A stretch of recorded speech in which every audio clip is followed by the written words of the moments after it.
Este domingo el Evangelio nos habla de una disputa, es decir, de un diálogo de Jesús, pero que es un diálogo polémico, porque a Jesús le hacen una pregunta, lo quieren poner a prueba. Un maestro de la ley le pregunta a Jesús, le quiere hacer un examen para saber si realmente es buen rabino. Entonces este maestro de la ley le pregunta a Jesús: dinos, Señor, ¿cuál es el mandamiento más importante? Para los judíos, los mandamientos de Dios no son solo 10, sino que de los 5 primeros libros de la Biblia, llamados por ellos la Torá, nosotros usamos el término griego Pentateuco. La Torá significa la ley. Esos 5 primeros libros de la Biblia, que son los mismos que en nuestra Biblia, se llaman precisamente la ley porque es la ley de Moisés y es precisamente el corazón de las escrituras para el pueblo judío. Y de allí ellos sacan en total 613 mandamientos, no 10, sino 613 distintos mandamientos que hablan de todo tipo de cosas, de cómo se debe vivir, de cómo se debe comer, de cómo se debe vestir, de cómo se debe orar y otras muchas cosas que tienen que ver con la vida cotidiana. Y todos son mandamientos de Dios y muchas veces están todos al mismo nivel. Entonces los mismos rabinos discuten hasta el día de hoy cuál es el orden de importancia de estos mandamientos. Y entonces le preguntan a Jesús cuál es el mandamiento más importante. Y entonces Jesús, sin dudarlo, le responde que precisamente está dicho en la ley: amarás al Señor tu Dios con todo tu corazón, con toda tu alma, con todas tus fuerzas. Hay otro que es semejante: amarás a tu prójimo como a ti mismo. En esto se resumen la ley y los profetas. Esta es la respuesta de Jesús, que deja impresionados a aquellos fariseos, especialmente a aquel maestro de la ley que le hizo la pregunta. El amor a Dios nunca es genuino si no va acompañado de amor al prójimo. Como dirá San Juan, si no amas a tu prójimo a quien ves, ¿cómo vamos a decir que amas a tu Dios a quien no ves? El amor con todo el corazón significa con toda mi afectividad. Con toda mi mente significa con mi inteligencia. Con todas mis fuerzas significa con mi voluntad. Es decir, esas 3 potencias del alma humana, todo mi ser interior, que es muy interesante entenderlo, porque en primer lugar, amar a Dios solamente con el sentimiento, con el corazón, es insuficiente, pero es importante amarlo con el corazón. ¿Cuántas personas se dejan llevar no del sentimiento, no del afecto a Dios, sino del sentimentalismo? Es decir, cuando una persona vive un cristianismo centrado en amar a Dios sensiblemente, es decir, amar a Dios de manera sentimental, buscando experiencias, simplemente sensaciones, emociones, buscar amar a Dios o pensar que amo a Dios porque me gustan las experiencias espirituales, emocionales, los cantos que me llenan de lágrimas y ciertas experiencias o retiros que simplemente me exaltan los sentimientos.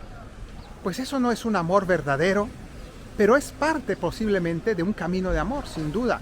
Y no es tan mal si no se convierte en algo exclusivo, ¿no? En un sentimentalismo. Es decir, que tengo que darme cuenta si estoy amando a Dios o en realidad estoy amando más bien esos caramelos, esas experiencias sensibles que me hacen simplemente disfrutar de un momento emocionante. Y lo puedo confundir con verdadero amor. Entonces ese es un extremo. Pero en el otro extremo está quien no involucra su corazón en el amor a Dios. Es decir, que no tiene un amor a Dios que sea afectivo, que sea cordial, es decir, del corazón, que no involucra realmente su ser interior en la relación con Dios. Ahí hay un problema también, porque entonces la persona se vuelve fría y piensa que amar a Dios es simplemente entender las cosas de Dios o hacer la voluntad de Dios de manera seca. Y eso no puede funcionar a largo plazo. Una persona que no pone en su vida espiritual el verdadero sentimiento y la verdadera emoción de amar a Dios todos los días, de ponerle vida a mi oración, que mi oración realmente involucre mi interioridad. Eso es también importante, de manera que se puede pecar por exceso o por defecto. Amar a Dios con el corazón, amar a Dios con tu mente. Y esto significa que se puede también caer en el exceso o el defecto. Mi mente, es decir, mi inteligencia, Dios me la dio para entender. Dios no quiere que nosotros vivamos una fe que en realidad sea un fideísmo, es decir, yo creo en Dios aunque yo no entienda absolutamente nada. Eso pues sería realmente una equivocación. Dios quiere que nosotros conozcamos la Sagrada Escritura, Dios quiere que conozcamos las enseñanzas de la Iglesia, Dios quiere que entendamos nuestra fe en todo aquello que puede ser accesible a nuestra inteligencia.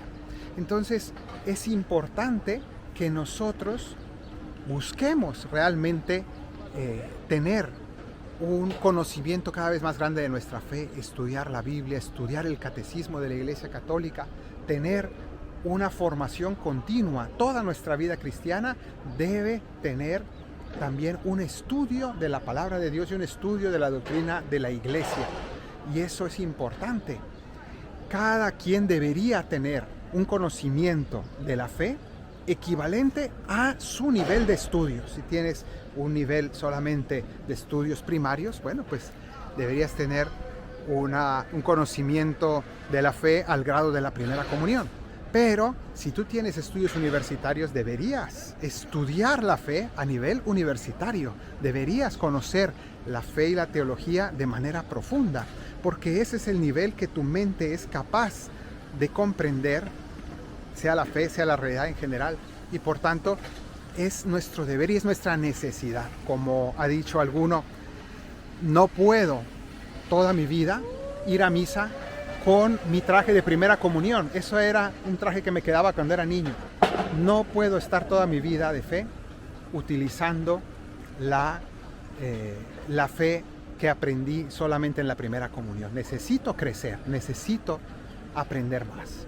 Pero también puede uno caer en un intelectualismo, es decir, que yo tenga una fe que solamente se dedica al estudio y entonces caer en un doctrinismo, que significa el que únicamente estoy viendo en qué se equivoca tal o cual persona, esto que dijeron es falso teológicamente, y entonces estar continuamente leyendo, mandando artículos, libros, criticando lo que dijo tal sacerdote, tal obispo, y estar con lupa revisando todo lo que dicen todos y sintiendo que por eso soy mejor cristiano, porque estoy criticando y buscando errores en todos lados, lo cual es pesadísimo, lo cual es insoportable y lo cual destruye la vida espiritual. Hay que tener un equilibrio, hay que tener una serenidad y hay que poner el centro en el amor de Dios y saber que no todo son formulaciones teológicas en la vida, que tienen mucha importancia, pero que no podemos reducir la vida espiritual a esto. Hemos hablado de amar a Dios con todo el corazón, con toda la mente, con todas nuestras fuerzas ahora. Nuestras fuerzas, nuestra voluntad, es decir, hacer la voluntad de Dios, no solo sentirlo, no solo entenderlo, sino hacer su voluntad. Es necesario. No todo el que diga Señor, Señor entrará en el reino de los cielos, sino el que cumpla la voluntad de mi Padre, dijo Jesús. Hay que cumplir su voluntad, pero podemos caer en un exceso, que es el voluntarismo. Pensar que la vida cristiana y el amor a Dios consiste únicamente en cumplir al pie de la letra todas las prescripciones y todas las prácticas cristianas, y pensar que porque yo cumplo con la misa, cumplo con la confesión y vivo de manera estricta mi vida cristiana y mis prácticas cristianas, pensar que automáticamente por eso ya soy un buen cristiano. Si no tengo amor, no soy nada, dirá San Pablo. Entonces puede pasar que uno se esfuerce como aquel hijo mayor de la parábola del hijo pródigo, ¿no? Que al final vivía así en casa de su padre y trabajaba muchísimo. Podemos estar así nosotros en la iglesia, junto a Dios, trabajando por Él, entregándonos todos los días, pero sin amarlo, sino esperando un pago, una recompensa. Como le dijo aquel hijo a su padre: he estado todo el tiempo aquí trabajando y tú no me has dado ni un cabrito para comerme con mis amigos. Entonces, esa queja amarga del que esperaba un pago por su fidelidad nos habla precisamente de lo que ocurre en el corazón de quien no ama, sino simplemente practica externamente por un pago, por un premio o por pensar que así se gana el cielo. Pero también por defecto podemos caer también en no involucrar nuestra voluntad, como dice el Señor, y ya citaba hace un momento: no todo el que dice Señor, Señor entra en el reino de los cielos. Es decir, que hace falta cumplir la voluntad del Señor. Podemos olvidarnos de cumplir verdaderamente los preceptos de Dios, los mandatos de la iglesia. Y puede ser que hemos pactado con el pecado, puede ser que no estamos yendo a misa, no estamos haciendo oración, estamos cayendo en cosas que sabemos que están mal, que no nos estamos confesando, que no estamos realmente ayudando al prójimo. Porque también entra esto dentro del amor a Dios, como hemos dicho al inicio. Entonces, aquí también hay un problema grave, porque una persona puede pensar que no, es que yo tengo buenos sentimientos, no, yo me confieso directamente con Dios, yo soy buena persona, y pensar que por tener unos ciertos sentimientos genéricos, saber unas cosas de la religión, ya por eso ya soy un buen cristiano. Si no cumplo la voluntad del Señor, si no vivo según sus mandamientos, entonces, de nuevo, no estoy amando de verdad. Mi amor es solamente una ilusión, un pretexto, una manera vana de justificar mi conciencia, pero que es falsa. Entonces, amar al Señor, mi Dios, con todo mi corazón, involucrar mi sentimiento, mi emoción, mi corazón, mi afecto profundo a Dios, fascinarme con el Señor, conmoverme con su palabra. Segundo, con toda mi mente, buscar entender, conocer la doctrina de la iglesia y la Sagrada Escritura cada día más. Y tercero, cumplir la voluntad del Señor, amarlo con todas mis fuerzas, cada día esforzarme por cumplir sus mandamientos.